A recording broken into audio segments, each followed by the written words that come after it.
안녕하십니까. 저는 이제 40 중반을 향해 달려가고 있는 아이를 키우고 있는 엄마입니다. 결혼을 한 이후에 저에게 벌어진 믿기 힘든 일에 대해 이야기를 나누고 현명한 조언을 얻고 싶은 마음에 이렇게 사연을 올리게 되었습니다. 유년 시절부터 쭉 이어져 온 인연이 저에게 아주 뜻밖의 해프닝을 가져오게 되었고, 그 일로 인해서 저의 마음에도 구원을, 그리고 다른 사람에게도 복합적인 감정을 만들어내게 되었습니다. 참 어떻게 이 일을 설명해야 좋을지 모르겠지만 차근차근 처음부터 이야기를 한번 풀어보려고 합니다. 어떻게 보면 드라마보다 더 드라마 같은 제 인생 이야기. 이게 정말 현실에서 일어난 일인가 싶을 정도로 대단히 충격적인 이야기를 한번 써내려가도록 하겠습니다. 제 이야기를 듣고 여러분도 저와 같은 선상에 있다면 용기를 가지시고 본인만의 행복을 찾으시기를 바라면서 지금부터 시작하도록 하겠습니다. 저는 어릴 때 가난하진 않았지만 가난에 가까운 삶을 살고 있었습니다. 부모님께서는 집과 가까운 시장에서 작지도 크지도 않게 채소 가게를 운영하시면서 저를 키워내셨습니다. 가게를 열 정도면 나름 풍족한 생활을 하지 않았겠냐 하시는 분들도 있는데, 채소를 팔아봐야 가게 월세 내고 생활비를 제외하면 남는 돈이 별로 없었습니다. 그러니 저를 위해 부모님께서 쓸 수 있는 돈이 매우 한정적이었습니다. 물론 제가 욕심이 많은 아이는 아니었기에 화목한 가정을 이어질 수 있었습니다. 저는 부모님께서 고생하시며 벌어들인 돈을 함부로 사용하면 안 된다고 어릴 때부터 가정교육을 받았기 때문에 주어진 형편에 만족하면서 살았습니다.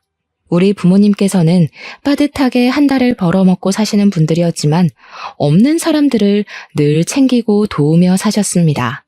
채소 가게에서 팔다 남은 감자, 고구마부터 시작을 해서 시들시들해지는 상품들, 그러니까 먹는 데는 문제가 없어도 상품 가치가 떨어지는 상품들은 없는 사람들에게 나누시며 살았습니다.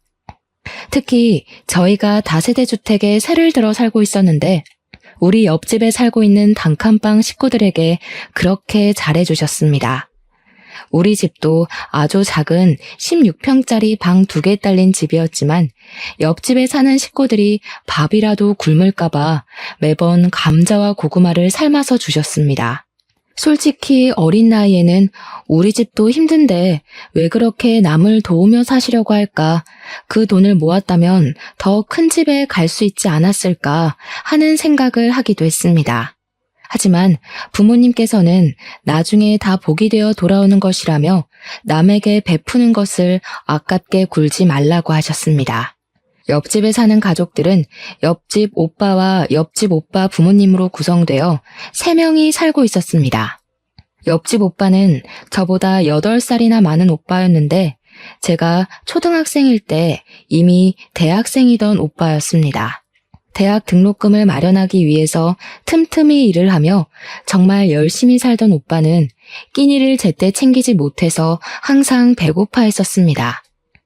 그런 오빠가 안쓰러웠던 저희 어머니께서는 매번 옥수수며 감자며 아침이고 저녁이고 오빠를 마주칠 때마다 손에 들려주시면서 배고프면 일이 손에 안 잡힌다고 걱정을 하셨습니다.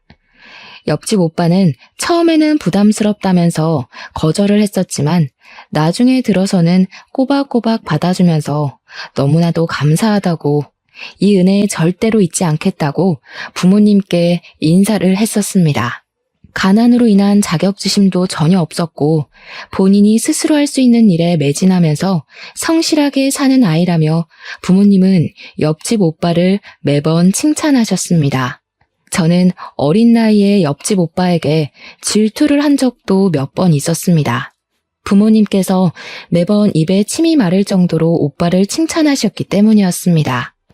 제가 중학생이 되었을 때 오빠는 군대에 가게 되었고, 제가 고등학생이 되었을 때 제대를 하고 대학에 복학을 했는데 그때 처음 오빠를 대면했습니다. 어릴 때는 제가 대학에 대한 정보가 전혀 없었고 그냥 오빠가 공부를 잘하는 학생이었다는 정도만 들어서 모르고 있었죠. 알고 보니 오빠는 엄청나게 유명한 명문대 장학생으로 입학을 했던 학생이었던 것입니다. 초등학생 때는 몰랐지만 대단한 사람이었던 거죠. 고등학생이 된 제 눈에는 적어도 그렇게 보였습니다. 아무튼 오빠는 대학을 졸업하게 되었고 교수님의 추천으로 대학원에 진학을 하게 되었다고 했습니다. 그즈음 제가 수능 공부를 해야 할 시점이었는데 제가 학원을 다녔던 것도 아니고 공부에 엄청난 취미가 있었던 것도 아니라서 성적이 바닥을 기어다니고 있었거든요. 학원을 보내주겠다는 부모님의 말에 저는 무한한 고민에 빠지게 되었습니다.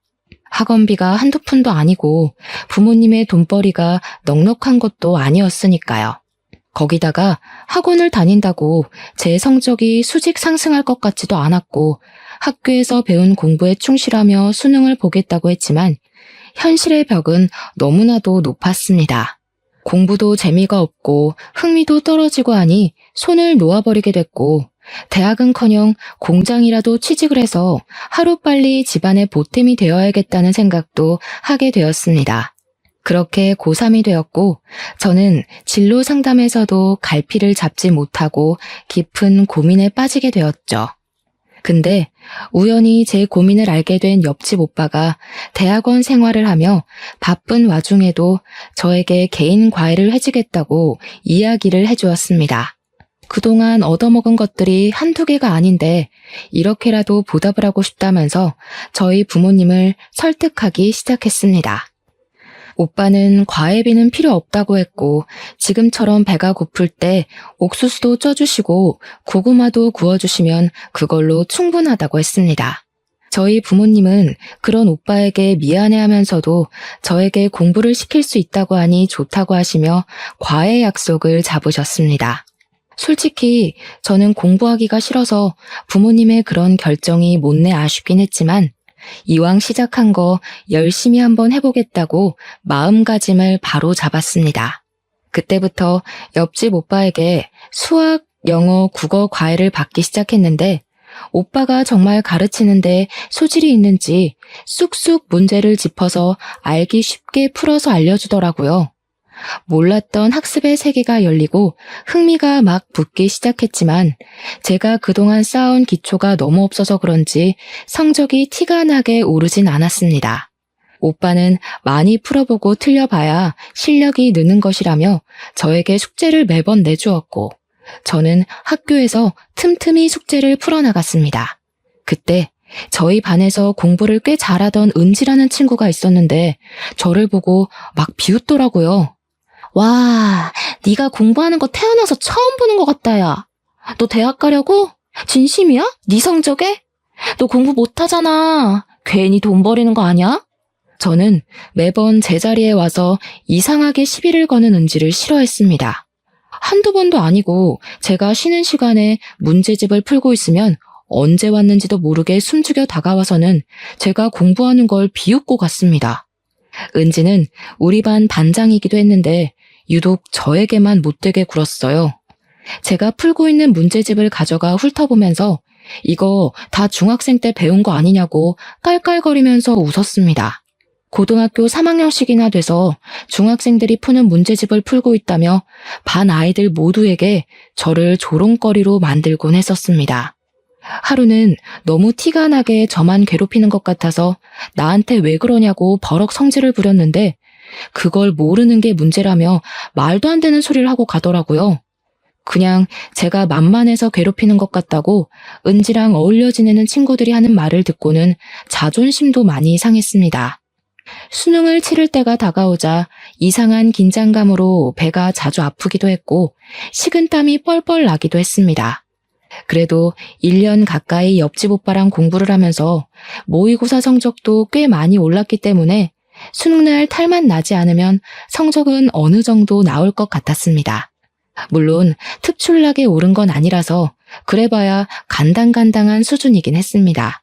소위 말하는 인서울은 힘들 것 같았고 수도권이나 지방으로 가야 할 수준이었습니다.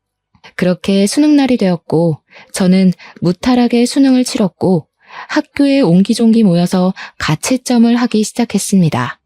예상했던 것보다 성적이 잘 나왔지만 아무리 생각해도 서울에 있는 4년제 대학은 가지 못할 것 같아서 조금 서글퍼졌습니다. 이럴 줄 알았으면 미리 공부를 할 걸 그랬다 하는 생각도 했고요. 명문대에 다니는 옆집 오빠가 열심히 알려줬는데 성적이 높지 못해 미안한 마음도 들었습니다. 은지는 제 옆에서 일부러 들으라는 듯이 전체 1등급이 나왔다면서 자기는 서울 명문대에 합격할 것이라고 자랑을 했습니다. 수능이 끝났으니 이제 자유라는 생각이 들어서 신나게 노느라 바빴던 어느 날 어머니께서 저에게 빨리 집으로 들어오라는 연락이 왔습니다. 잘 놀고 있는데 부른다며 투덜대며 집으로 들어갔는데 집안 공기가 이상하더라고요. 어머니께서는 저에게 까만 옷을 던져주셨습니다. 빨리 갈아입으라고 처연하게 이야기를 하시는데 느낌이 쎄해서 옷을 갈아입고 어머니를 따라 나섰습니다. 그런데 저를 끌고 장례식장으로 가길래 저는 덜컥 심장이 내려앉는 기분이 들었습니다. 저희 아버지에게 무슨 일이 생긴 건가 했는데 장례식장에 옆집 오빠 혼자서 자리를 지키며 울고 있는 게 아니겠습니까? 영정사진을 보니 옆집 오빠의 부모님의 얼굴이 있더라고요. 사고가 나서 두 분이 한날 한시에 돌아가시게 되었다는 소리를 듣고 얼마나 깜짝 놀랐는지 모릅니다. 저희 부모님께서는 3일 내내 채소 가게도 닫으시고 장례식장을 지키셨고 저도 장지까지 따라가 고인의 명복을 빌었습니다. 옆집 오빠는 엉엉 소리를 내며 울면서도 저희 가족에게 고마워했습니다. 그렇게 며칠을 빠짐없이 옆집 오빠를 챙기고 상심이 클까 챙겼었는데 장례를 치른 지 3개월이 되지 않아서 옆집 오빠가 저희 집을 찾아왔습니다. 대학원 교환학생 프로그램에 선정이 되어서 아주 좋은 기회를 얻게 되었다고 학교에서 보내주는 유학길에 오르게 되었다고 했습니다. 저희 가족은 진심으로 축하를 해주었고 오빠는 살던 집과 살림살이 모두 처분하고 미련 없이 유학길에 오르게 되었습니다. 한동안은 연락이 닿았지만 그것도 오래가지 못했고 옆집 오빠와의 인연은 그렇게 끊어지게 되었습니다. 저는 지방에 있는 대학으로 입학을 하게 되었고 저희 부모님은 여전히 그 자리에서 채소 가게를 운영하며 사셨습니다. 대충 성적에 맞춰서 대학과 학부를 골랐던 터라 대학 생활의 재미도 느끼지 못하고 시간만 때우고 있었던 어느 날이었습니다. 제가 지방에 있는 대학에 진학을 했기 때문에 통학을 할 수 없어서 학교 근처 원룸에서 자취를 하고 있었습니다. 자취집에 자주 놀러오는 동아리 친구 한 명이 도예과를 다니고 있었는데 과방에 한번 놀러오라고 해서 할 일도 없고 심심해서 과방을 찾아갔습니다. 도예과 친구들이 물레를 가지고 흙으로 도자기를 빚으며 과제에 제출할 작품들을 만지고 있는데 이상하게 재미가 있어 보이더라고요. 친구가 곧 시험과 제출을 해야 해서 도자기를 만들어야 한다고 물레를 밟으며 저와 이야기를 하는데 이야기에 집중이 되지 않고 자꾸 물레가 눈에 밟히는 겁니다. 그래서 친구에게 나도 한 번만 해보면 안 되냐고 너무 재미있어 보인다고 물어보니까 친구가 막 웃더라고요. 이게 강약 조절이 엄청나게 필요한 작업이라면서 분명 모양이 휘고 이상해져서 마음처럼 안 될 거라고 한번 해보라고 했습니다. 친구가 밟았던 느낌을 최대한 살려보면서 손으로 이리저리 모양을 매만지는데 그럴듯하게 나오더라고요. 그래서 와 너무 재미있다 하는데 친구가 저를 멍청한 얼굴로 보고 있더라고요. 야, 이거 한 번에 이렇게 하는 사람 처음 봐. 너 이쪽에 소질 있는 거 아니냐? 내가 원래 잡기에 능하긴 하는데 손재주도 있는 편이라고 하더라. 나도 한번 해볼까? 어떤 거 같아? 그때 당시 천재라는 타이틀에 전 국민이 목매달던 시절이라 그런지 저와 친구는 패기 있게 도예과 교수님을 만나러 갔고 친구는 침을 튀기며 이야기를 했습니다. 20살의 패기였을까요? 지금 생각해보면 고작 물레 한번 돌린 것으로 교수님을 찾아가서 소질이 있네만의 이야기를 했다는 게 너무나도 부끄럽습니다. 하지만 어린 나이에 치기 어린 패기를 교수님께서 예쁘게 봐주신 덕분에 저는 교수님 앞에서 물레를 밟으며 도예를 시작할 수 있었습니다. 몇 주간 실습하는 곳에서 도둑 강의를 들으며 손맛을 익혔더니 교수님께서 진짜 소질이 있는 것 같다고 전과를 해볼 생각이 없냐고 하셨습니다. 그냥 저냥 인문과에서 갑자기 도예과로 전과가 가능할까 싶었는데 지방에 있는 학교라 그런지 해달라는 거 다 해주더라고요. 저는 얼떨결에 도예과로 전과를 하게 되었고 저희 부모님도 제 이야기를 듣고 무척이나 어이없어 하셨지만 제가 재밌다고 하니 한번 해보라고 하시고는 더 말리지 않으셨습니다. 저는 충동적인 결정임에도 불구하고 4년을 도예과에 다니면서 실력이 쑥쑥 늘기 시작했고 원래 도예과 특성상 취업이 힘든 편임에도 불구하고 교수님의 추천서를 받아냈습니다. 그 추천서 한 장의 위력이 어마어마하더라고요. 저는 친구들이 모두 부러워할 만한 도예가가 운영하는 회사에 취업을 하게 되었습니다. 정말 도자기를 빚는 일을 주력으로 하고 아이들이 체험을 하러 오기도 하는 커다란 화로가 있는 회사였습니다. 회사가 이천에 있었기 때문에 부모님께서는 채소 가게를 접으시고 아예 이천에 있는 작은 마을로 이사를 하시게 되었습니다. 마을 자체도 작고 조용했고 적당한 생필품을 동네 슈퍼에서 파는 그런 동네였는데 온 가족이 이주를 하게 되면서 제가 벌어오는 돈으로 생활을 하기 시작했습니다. 사실 그 돈으로 세 가족이 살기에는 조금 빠듯하긴 했습니다. 그런데 정말 하늘이 도우신 건지 우리 부모님이 나눠 살던 복이었는지 그 마을 바로 옆에 큰 도로가 생기고 대기업 회사가 들어오게 되면서 농사나 지을까 하고 서울에 있던 모든 걸 정리한 돈으로 산 땅값이 어마어마하게 올랐습니다. 정말 20배 가까이 땅값이 오르는 덕분에 저희는 바로 그 땅과 집을 팔고는 회사와 조금 더 가까운 위치에 시내의 아파트를 구매하게 되었습니다. 갑자기 큰 돈이 생기니 어안이 벙벙했지만 허투루 쓰지 않고 우리 세 가족이 평생 아끼며 살자고 손가락 걸고 약속을 했습니다. 부모님께서는 남을 도우며 살아서 얻게 된 복이라고 참으로 좋아하셨습니다. 도예 회사에 다니면서 남들보다 더 땀을 뻘뻘 흘려가며 일을 했는데 사실 도예가로서의 삶이 참 힘듭니다. 월급도 적은 편이고요. 제가 이천에서 계속 일을 하면서 잘하는 건 흙을 빚는 일뿐이라 대기업 같은 데에 입사를 해서 화장품 케이스를 만들고 하는 일이 더 낫지 않나 하는 생각이 들더라고요. 정통 도예 일만 해서는 먹고 살기가 빠듯하다고 느껴졌기 때문이었습니다.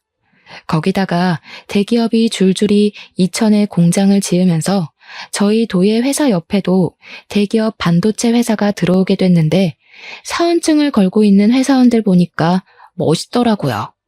저는 매일 흙을 묻히고 다녔는데 그분들은 대기업 로고가 떡하니 박힌 작업복을 입고 거리를 돌아다녔으니까요. 하루는 제가 회사 근처 카페에서 커피를 마시고 있었는데 어떤 남자가 저에게 오더니 아주 수줍게 휴대폰 번호를 알려줄 수 있냐고 물어보더라고요. 저는 살면서 제 번호를 물어본 남자가 그분이 처음이었기 때문에 의심부터 했습니다. 저 도 안 믿어요. 사이비도 안 믿고요. 대출도 안 할 거고 장기도 안 팔 건데요. 근데 제 말이 엄청나게 웃겼는지 처음에는 무슨 소리인가 하고 저를 보다가 빵 터져서 배를 잡고 웃더라고요. 앞에서 그렇게 웃어대니까 제가 너무 오버를 했나 싶어서 얼굴이 달아올라 커피를 벌컥벌컥 마셨습니다. 제가 며칠 동안 이 카페에 와서 그쪽을 봤는데 아무리 봐도 제 스타일이셔서 그래요. 번호 좀 알려주세요. 혹시 여기 S기업 다니시는 분이세요? 아니요. 아쉽게도 저는 반대편에 있는 도자기 회사에서 도자기 만드는 일을 하고 있어요. 우와, 정말 멋있는데요. 도예가라는 말씀이시잖아요. 요즘 잘 없는 직업 아닌가? 저도 나중에 도자기 한번 만들러 가봐도 되나요? 번호 좀 알려주세요. 그분은 저에게 계속해서 번호를 알려달라고 졸랐고 저는 어차피 한 번뿐인 인생인데 괜찮지 않을까 싶어서 번호를 알려주었습니다. 번호를 준 게 허락으로 생각한 건지 그 뒤로 자주 연락이 오곤 했습니다. 물론 저도 마음에 들지 않았으면 딱 잘라 거절을 했겠지만 그건 또 아니었어요. 대화를 나누다 보니 위트가 있는 사람이라는 걸 알게 됐고 생각보다 배려도 넘치는 사람이라는 생각이 들었습니다. 연락이 오지 않을 때는 서운하기도 하고 뭘 하는지 궁금하기도 했고요. 그렇게 시간을 보내다 보니 자연스럽게 연애라는 걸 시작하게 되었습니다. 연애하는 기간 동안 무척이나 순조로웠고 2년이라는 시간을 훌쩍 보내게 되었습니다. 제 나이 30이 되어서 결혼을 하자는 프로포즈를 받게 되었고 시댁에 인사를 드리러 가게 되었습니다. 남편에게는 여동생이 하나 있었는데 남편보다 일찍 결혼을 하고 아이도 낳고 미국에서 지내고 있다고 이야기를 하더라고요. 결혼식 날에 올 수 있을지 잘 모르겠다고 겸연쩍게 시부모님께서 이야기를 하는데 나중에라도 인사를 드리면 되지 않겠나 싶어서 대수롭지 않게 생각했습니다. 시댁 어르신들도 다행히 저를 예쁘게 봐주셨고 저희 부모님께서도 대기업에 다니는 남편을 좋게 봐주셔서 결혼을 하게 되었습니다. 상견례 자리에서도 재산을 공개하고 예단 예물 이야기를 하다 보면 서로 빈정이 상하는 경우가 있다고 하던데 저희는 그런 게 전혀 없었습니다. 평생 봉사를 하며 남을 위해 살아온 저희 부모님과 시부모님의 대화가 무척이나 잘 통했고 집안 가훈이나 분위기도 비슷해서 걸림돌이 될 게 없었습니다. 시부모님은 탄탄대로를 살아오신 분이라 평생을 봉사하며 살아오신 저희 부모님께 진심으로 존경한다고 이야기를 하셨습니다. 우리 부모님께서는 가방끈이 짧은 저희 가족을 대단한 사람인 양 봐주셔서 감사하다고 대답을 하셨고요. 훈훈한 분위기에서 상견례 자리가 끝나게 되어 가슴 졸일 일은 없었습니다. 무엇보다 남편이 명문대를 졸업하고 대기업을 다니고 있었기에 제가 부족해 보일지도 모른다고 생각했는데 시부모님은 그런 걸 전혀 생각하지 않는 분이셨습니다. 훈훈한 자리 끝에 결혼식 날짜가 다가오게 되었고 참석이 불투명하다고 했던 신우도 결혼식 당일에 드디어 만날 수 있었습니다. 신부 대기실에 찾아와서 저에게 인사를 하는데 신우와 저 둘 다 얼굴이 굳어지고 말았습니다. 신우라고 인사를 한 사람이 다름 아닌 고등학교 시절 저에게 계속 시비를 걸던 우리 반 반장, 은지더라고요. 그날 화사하게 웃기만 해야 할 제 얼굴에서 미소가 사라지게 됐습니다. 은지도 저도 둘 다 똥 씹은 얼굴로 인사를 하게 되었죠. 은지 때문에 결혼을 파투내는 건 말이 되지 않으니 저희는 그날 결혼식을 어영부영 잘 올리고 바로 신혼여행길에 올랐고 여행을 마친 뒤 귀국을 했습니다. 시댁에 인사를 드리러 갔는데 당연히 미국으로 돌아갔을 거라고 생각했던 신우가 떡하니 시댁에 있더라고요. 시댁 분위기는 이상하게 살얼음판이었고요. 이게 무슨 분위기인가 싶었는데 신우가 폭탄을 제대로 터뜨렸더라고요. 나 이혼하고 한국으로 아예 들어오게 됐어. 우리 아들도 당연히 한국에서 내가 키우기로 했고 당분간은 시댁에서 지내려고. 글쎄 우리 남편이 노란머리 여자랑 바람을 피웠지 뭐야? 내가 어이가 없어서 자존심이 상해서 도저히 그 남자랑 못 살겠더라고. 한국에서 명문대도 졸업했고 미국에서 공부까지 한 사람인데 여기에 내가 일할 자리 하나 없겠어? 나도 고향이 그리웠었는데 잘 됐지 뭐. 시부모님은 갑작스런 신우의 말에 머리를 싸매고 누우셨고 신우는 아무렇지 않게 시댁에 자기 짐을 풀고는 뻔뻔하게 눌러붙기 시작했습니다. 그냥 거기서 끝이 났으면 제가 신우 이야기를 할 일도 없었겠죠. 이혼하고 한국에 들어왔다는 것 자체가 자존심이 상한 건지 뭔지 저한테 시비를 걸기 시작하더라고요. 개버릇 남 못 준다고. 저런 식으로 남편의 바가지를 긁어댔으면 남편이 바람을 피우고도 남겠다 하는 생각이 들었습니다. 그러고 보니까 현아 네가 우리 반 밑바닥 성적을 깔아준 덕분에 내신에서 이득 본 친구가 좀 있지 않았니? 너 대학도 지방대 나왔지? 시댁에 가기만 하면 살살 긁어대는 통에 이걸 들이박을까 말까 고민을 했는데 매번 시부모님과 남편이 제 편을 들어주면서 신우에게 쓴소리를 했습니다. 대학을 어디 나왔고 성적이 어떻든 간에 지금 잘 먹고 잘 살면 아무 문제가 없다는 식으로 말입니다. 그럴 때마다 은지는 결과가 최고라는 마인드로 사니까 우리나라에 발전이 없는 거라면서 과정도 중요한 거라고 자기 주장을 펼치더라고요. 고등학교 시절에는 내가 적성에 맞는 걸 찾지 못해서 고생하긴 했지. 다행히 대학에 가서 나에게 맞는 일을 찾게 됐어. 지금은 도예가로 일을 하고 있는데 생각보다 일도 재미있고 먹고 살 만큼은 벌면서 살아. 얘, 너무 웃긴다. 학교 다닐 때 돌머리라고 구박 엄청 받더니 흙을 다루면서 일을 하네? 천생연분이다, 야. 돌머리? 너 말이 너무 심한 거 아니니? 어디 신우한테 너너거리면서 이야기를 해? 또박또박 말대꾸 하지 마. 따지고 보면 내가 올케 언니지. 너희 오빠랑 결혼한 거 몰라서 그래? 너나 선 지키면서 굴어. 제가 틀린 말을 한 건 아니니까 입을 삐죽 내밀고는 무시하더라고요. 그 이후에도 제가 시댁에서 뭐 요리를 하다가 실수를 하거나 하면 돌머리라서 그런 거라고, 지방대 출신이라서 잘하는 게 없다고 저를 깎아내리고 비웃었습니다. 하루는 제가 TV 프로그램에 나온 영어 단어를 읽다가 실수를 했는데 그 발음이 아니라면서 미국도 못 가봤냐고 꼽을 주기도 했고요. 신문 보다가 사자성어가 나왔는데 그 뜻을 몰라서 검색을 하고 있으니 초등학교 때 다 배우는 거 아니냐고, 아는 게 뭐냐고 시비를 걸기도 했습니다. 신우가 그런 식으로 하나하나 말꼬리를 잡고 늘어지니까 저도 시댁에 방문하는 것 자체가 스트레스였습니다. 아들과 함께 한국으로 돌아온 신우는 5살밖에 안 된 시조카의 교육에 열을 올리고 있었습니다. 때마침 제가 그즈음 임신을 하게 되었고 양가의 어마어마한 축하를 받게 되었습니다. 신우는 저에게 일찌감치 아이 교육을 어떻게 시킬지 정해야 된다면서 자기를 보고 배우라는 식으로 말을 하더라고요. 근데 저는 생각이 조금 다르긴 했습니다.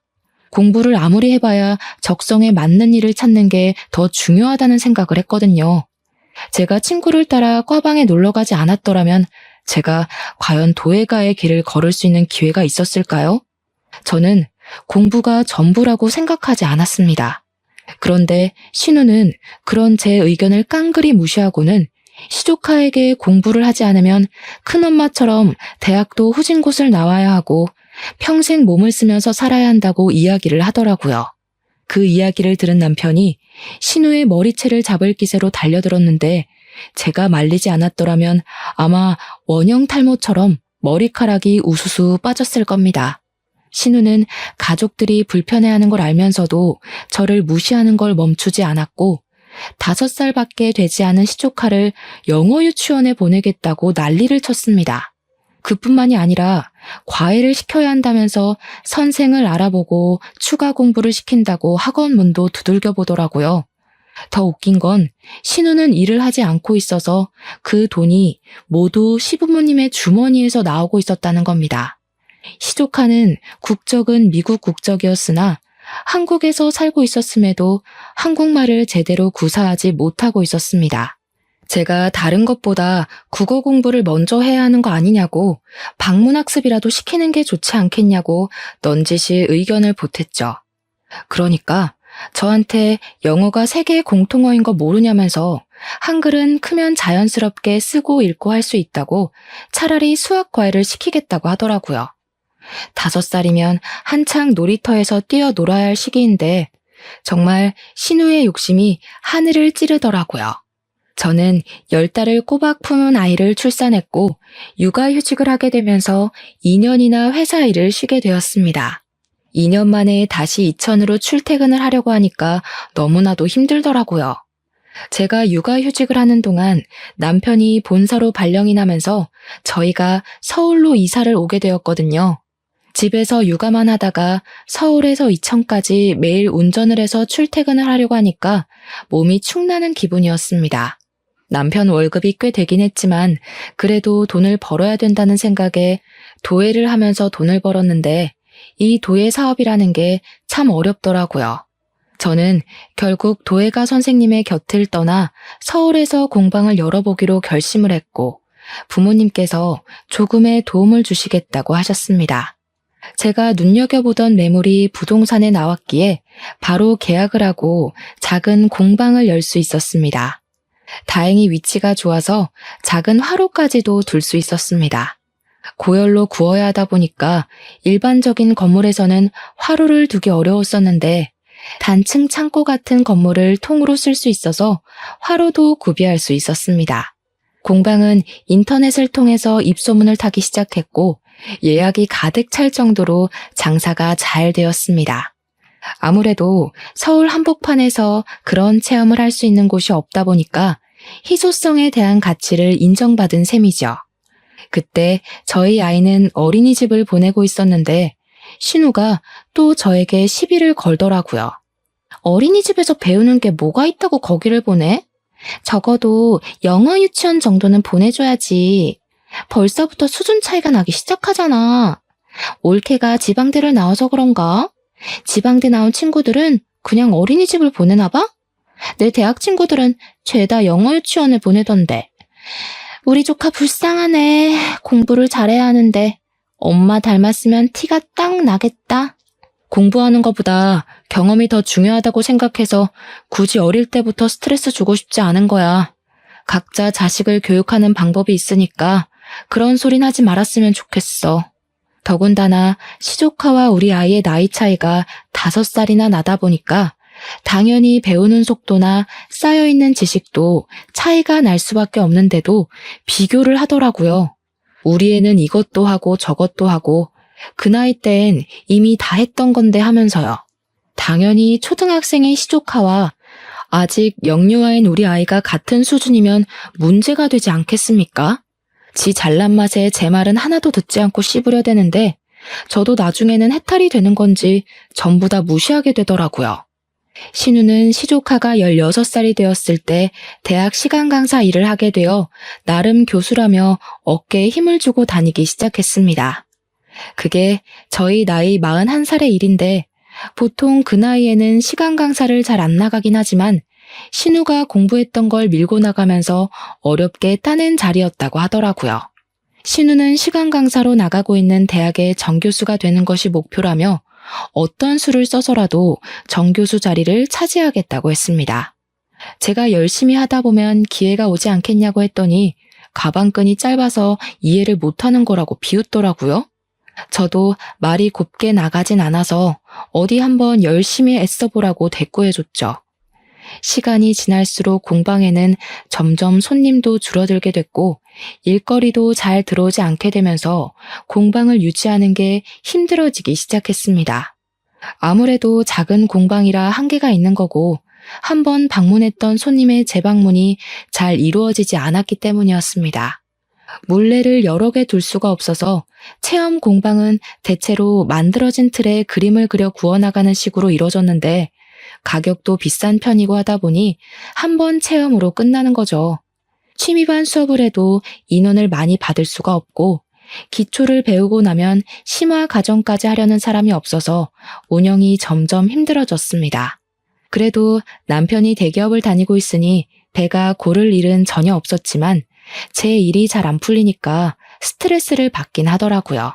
공방이 서울에 있다 보니 월세도 만만치 않았고 무엇보다 손님이 많아야 하는데 그러질 못하고 파리만 날리는 경우도 있으니 앓는 소리가 절로 나오더라고요. 제가 힘들어한다는 걸 알았는지 신우는 시조카에게 저의 험담을 하고 있더라고요. 큰엄마가 공부를 못해서 저런 일을 하는 거라고 돈도 못 벌고 힘들어하지 않냐면서 공부를 잘해야 뭘 해도 편하게 먹고 살 수 있는 거라고 말입니다. 본인이 공부의 끈을 놓지 않고 열심히 한 덕분에 나이를 먹어서도 안정적인 교수 일을 하고 있지 않냐고 하는데 웃기더라고요. 정교수도 아니고 시간 강사 일을 하고 있으면서 교수 타령을 하는 것이 자격지심처럼 느껴지고 나중에는 안쓰럽기까지 하더라고요. 애써 무시를 하며 지내고 있었는데 하루는 신우에게서 급하게 저에게 연락이 왔습니다. 학교에 제출을 해야 할 서류를 두고 갔는데 그 자료가 정직원 채용 원서에 꼭 필요한 것이라면서 저에게 가져다 달라고 하더라고요. 시부모님은 지방으로 골프 여행을 가신 터라 제일 움직이기 쉬운 저에게 부탁을 해왔습니다. 처음으로 신우가 저에게 고분고분하게 말을 하며 계속 부탁한다 빌빌 기길래 한번 도와주자 싶어서 서류를 찾아서 신우가 일하는 대학으로 찾아갔습니다. 자료를 받자마자 돌변하더니 이런 일에는 쓸모가 있어서 다행이라고 말을 하더라고요. 진짜 어이가 없어서 서류를 찢어버리고 싶었습니다. 이럴 때는 자존심 같은 거 세우지 말고 그냥 고맙다고 말해야 하는 거 아니야? 어머, 너 나한테 고맙다는 소리가 듣고 싶었던 거니? 자존심 세우기는 무슨... 내가 너한테 그런 거 세워서 뭐 한다고 그래. 네가 어디 대기업이라도 다녔으면 내가 너한테 이런 부탁 못했겠지. 얼마나 다행이니? 네가 공부를 못해서 한가롭게 공방이나 운영하면서 사니까 이런 부탁도 들어주고 내가 이 은혜는 평생 잊진 않을게. 갚을지는 모르겠지만 고맙다 얘. 어쩜 이렇게 말을 재수없게 하는 재주가 있는지 모르겠다. 은혜 갚으라고도 안 하니까 걱정하지 마. 걱정은 무슨? 너 요즘 공방도 잘 안 된다며? 이래서 어릴 때부터 공부를 잘하는 게 중요한 거야.